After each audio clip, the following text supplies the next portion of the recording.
Welcome to the Faith Unbuttoned podcast. This podcast is an extension of Never Alone Christian Center and has been specifically designed to make faith transparent and relevant to everyday life. What's up? What's up? Happy Friday. I don't know about you, but as always, I'm always excited for Friday. I look forward to Friday. You know why? That means the weekend is here. Once again, welcome to the Faith Unbuttoned podcast. I'm your host, Pastor K. And as you know, this is an extension of Never Alone Christian Center. And guess what, guys? We're almost 10 days away from our opening virtual service.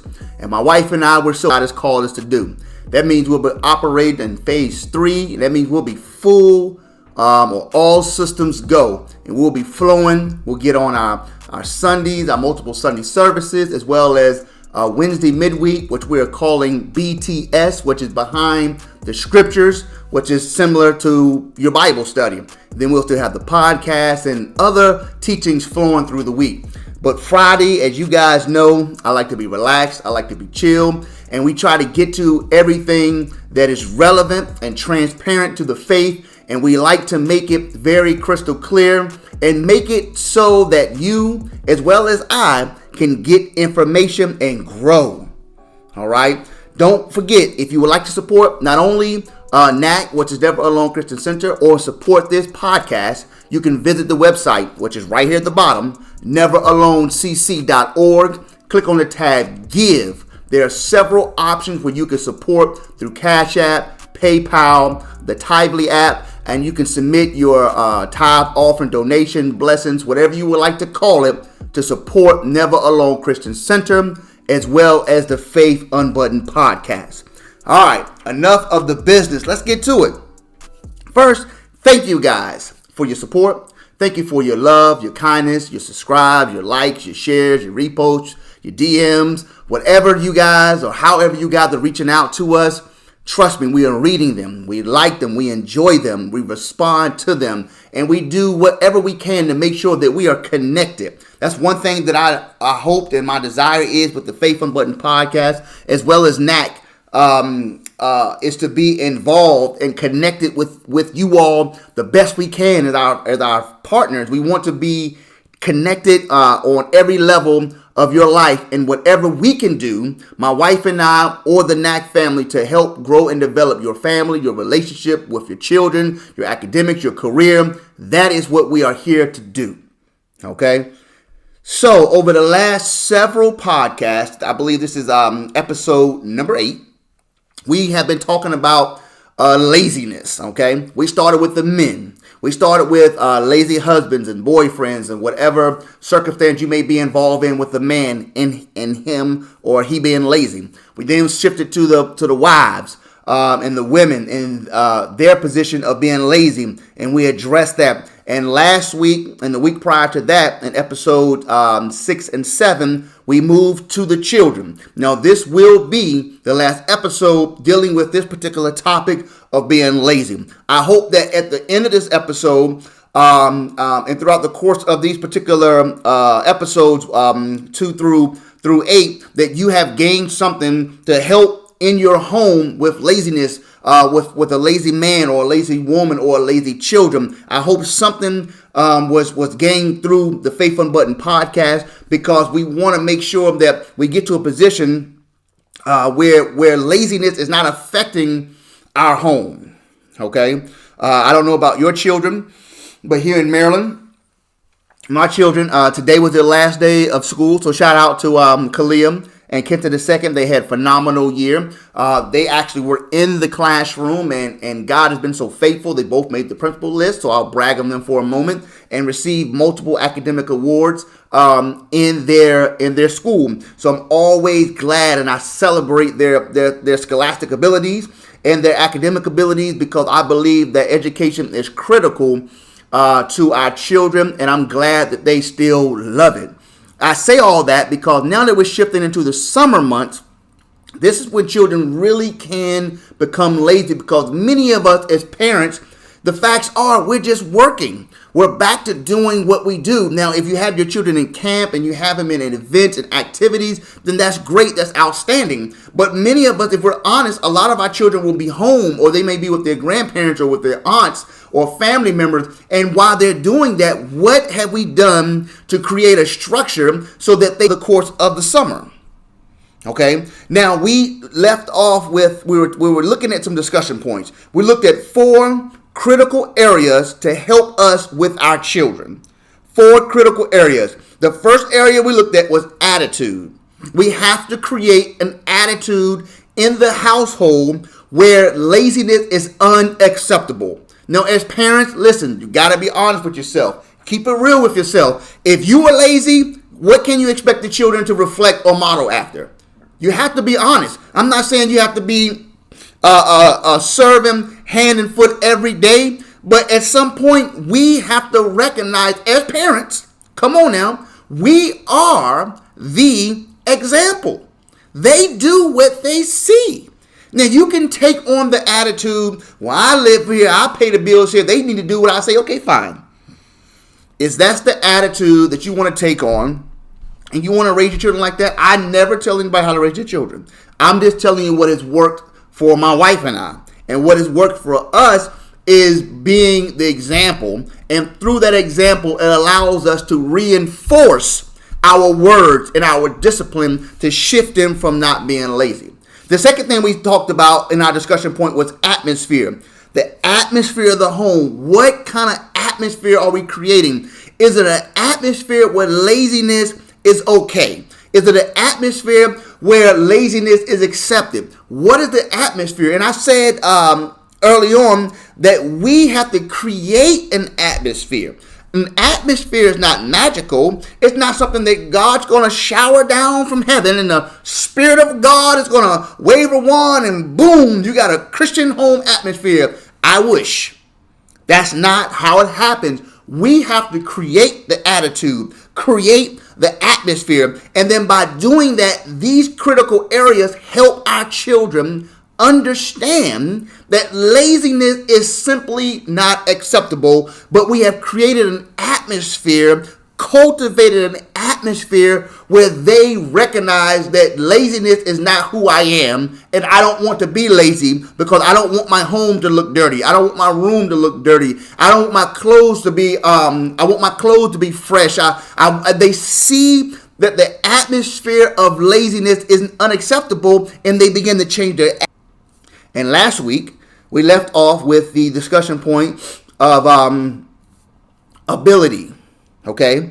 Now they have the right attitude. So we have to do what I call a parental assessment. You know, when you get a new job, the first thing they do is they give you an assessment to see what your skill sets may be, or how you can help the organization, or how you can build. So what skill sets do our children have? Are they into tech? Are they into dance? Are they into swim? Are they into sports? Are they into reading or whatever? Are they into mountain climbing? Are they into nature? Are they into science? Are they into pets? What are they into? What are their abilities? What can we give our children? What can we put before them and put based upon their abilities that will supplement moments when they may be lazy? Okay, it's summertime, and they may not have a whole lot of schoolwork to do. So what is it and that we can put in their hands or put before them so they will not take on the attitude of being lazy? But in order to do that, we have to know their abilities. I said last week that my wife and I spend a great deal of time talking to our children. We talk to them because they tell you what their abilities are. They tell you what they like to do. They tell you what they desire to do over the summer, or what they like to do in their free time. But in order to know that, there has to be conversation. That's no different, as we said, for the lazy man and a lazy woman. We have to make time to have a conversation. And with that conversation, we gain knowledge on their ability. Okay? I don't believe children are born lazy.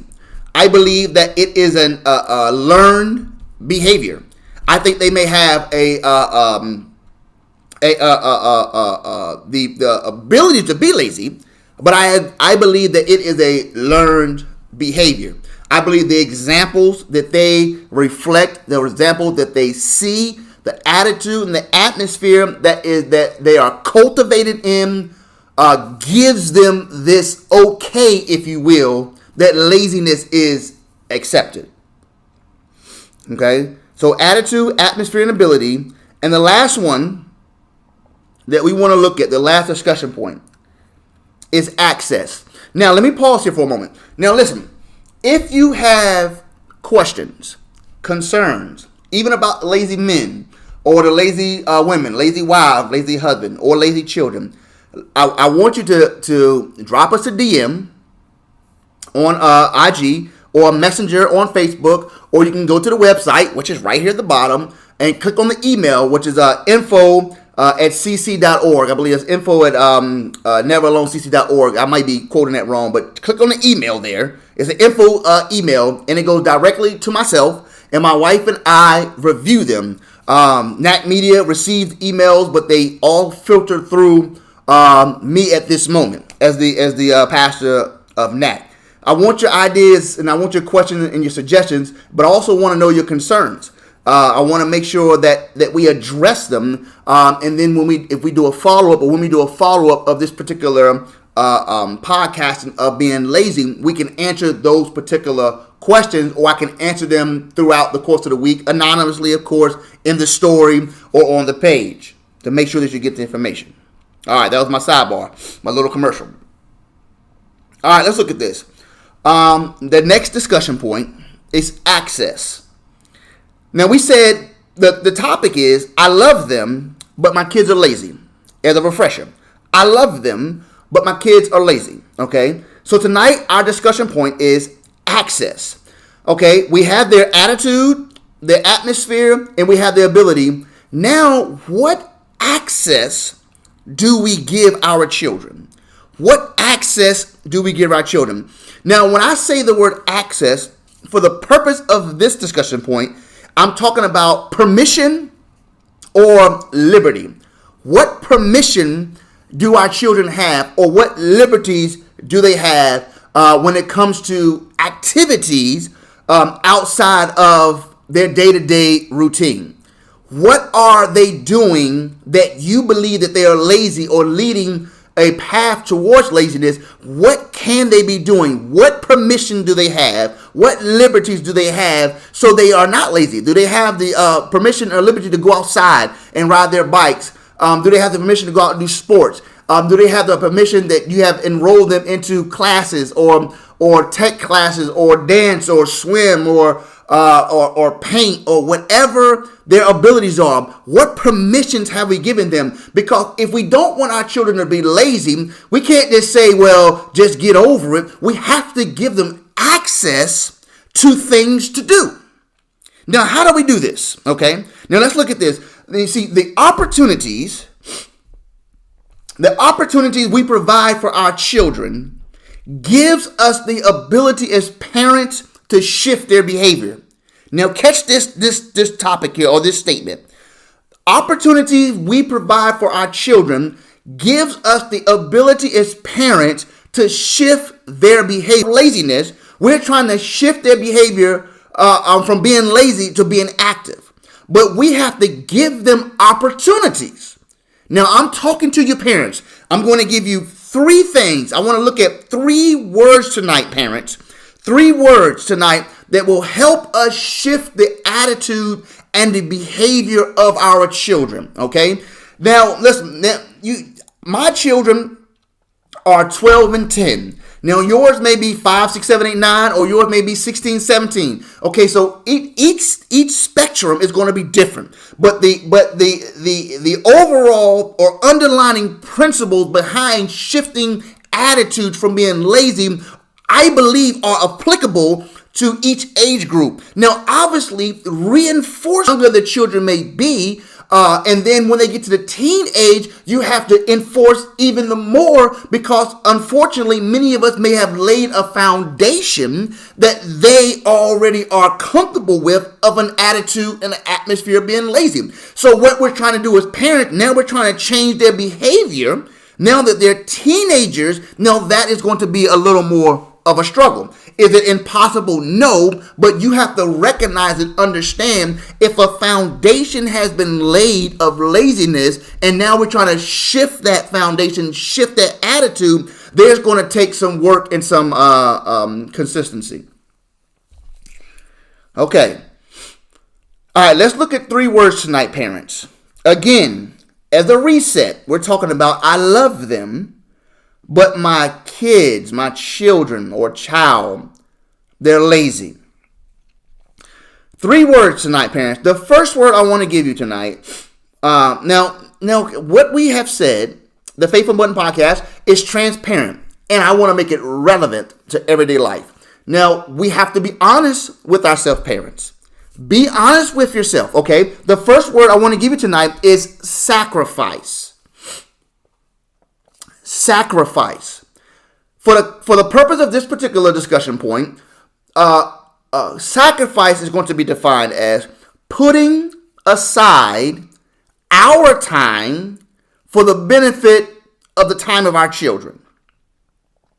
Aside our time for the benefit of our children. Now, when we talk about our children being lazy, but we need to give them access, as parents, we have to make sacrifices. That means we have to put aside our time to sacrifice for their time. That activity that you want to do, that concert you want to go to, that outing you want to go to, hang out with with your favorite couple or whatever the case may be, if it takes up the little bit of spare time you have left between ministry and 40, 50 hours of work and the gym or whatever other things we have in our life as parents, then we're not making that sacrifice. And if we don't make that sacrifice, we can't get mad when we come home and our child is laying on the couch. How can we get mad? And we made no sacrifice. What time or how much time do we, I'll say we because I include myself and my wife, do we put aside for our children? Are they put on the back burner of the course of the week? You see, we're talking about shifting an attitude. If you want to shift the attitude of your child or your children, they must know that you sacrifice for them. They have to see it. They have to see your sacrifice. I believe my children see the sacrifice my wife and I make. And I believe because they see that sacrifice we make. Now, we're not perfect by no means. And our children they are lazy at times. But I believe the sacrifices that they see us make visually, financially, and something tangible that they can tap into, I think it helps them shift their mindset to understand that laziness is not acceptable in the Wiley household. That's the first word, sacrifice. The second thing I want to give you tonight, parents, consistency. Consistency. Listen, this discussion point of consistency. Now, for the purpose of this, I love them, but they're lazy. Consistency is doing an act on a steady basis. Let me give you an example. If you have a boy and you sign him up for basketball, you can't sign him for basketball this year and don't sign him up again for another 3 years. And they're asking to play basketball or baseball or soccer or football. Maybe they're into sports. Maybe they're into dance. I use my children. Clea's into dance, cheer, flipping around. Kenton's into sports. So those are the examples I use. But whatever activity that your children are invested in or love to do, where is the consistency? Do you enroll them on a consistent basis? Now you say, well, I can't afford. Okay, if money's a thing, okay, you have to look at some other options, some rec centers.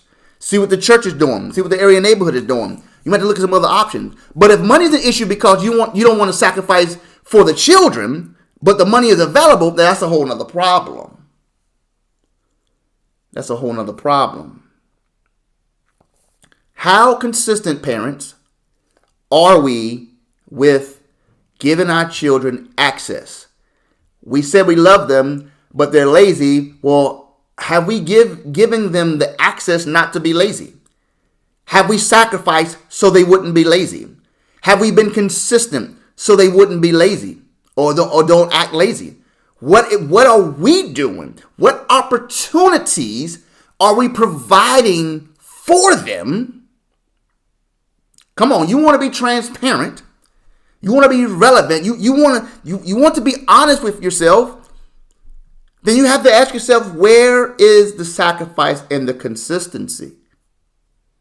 The consistency. Okay? The Faith Unbuttoned podcast, we keep it real.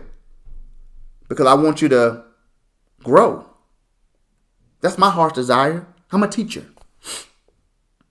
Whether it's a podcast, behind the scripture, midweek service, or Sunday service, or whatever I'm doing. I'm a teacher. And I want you to learn, to grow, and to develop. You can shout, run around, stomp your feet. There are plenty of ministries for that. Plenty of podcasts for that. But I want you to grow. I want you to grow in your family. I want you to grow with your children. So I'm going to be honest with you. Sacrifice and consistency. We're talking about access. In order for your children not to be lazy, you have to give them access. So in order for that access to take place, we have to sacrifice. We have to be consistent. And the third thing, this is a principle that I've learned early on in ministry. And I give full credit that I have learned it to my formal ministry. Organization. And it was one that we learned at an earlier ministry. Organization. And the principle is simple. It's God's plan to simplify our life. The principle is too good not to share with you. Organization. Parents, are we organized? My wife and I use the calendar on the phone. She puts in her hair appointments. I put in my work assignments. I put in my ministry engagements. Whatever is taking place, we put in the kids' activities. You know why? Because we are very, very busy household. So because we're very busy, we have to remain organized. So if we don't remain organized, then maybe our kids could become lazy because we would overlook activities, overlook events, overlook deadlines, overlook registration. But while we're sacrificing and we're trying to be consistent, we have to be organized. If we don't organize ourselves in the home, then we will miss many things. And then the things that our children want to get involved in, we then miss them. You wanted to sign them up for basketball or dance or swim or art or tech class, whatever it is. I just throw out a couple of stuff, whatever your children are into. Karate, whatever, boxing, whatever they're into. But you missed the registration deadline. Why? Because we're not organized. Come on, parents. Laziness is not God's best. I believe that God wants the man, the woman, and the children, husband and wife, to be active in the home and not lazy. That's what I believe. But I also understand that it's not magic, but it is a method. So as I wrap up here, my final thought with this particular podcast and this particular series, if you will, the Lazy series, my final thought has been the same throughout the course of this particular 8 podcasts. If we allow it to happen, it will continue to happen. If we allow laziness to happen, it will continue to happen. I'm going to leave you with these 3 discussion points once again to my parents. Sacrifice, consistency, and organization. This is how we shift the attitude, the atmosphere of our children from not being lazy, but to being productive. Listen, I love you guys. My wife and I are so excited for our virtual launch coming soon, June the 6th. Make sure you go to the website. If you haven't had an opportunity, you can click on I'm New. Drop your information, couple blocks there, so we can keep in contact with you. We want to make sure that you stay connected with us, because if you enjoy what we're doing, so many more great things are to come, and we're excited as we say welcome to the NAC experience.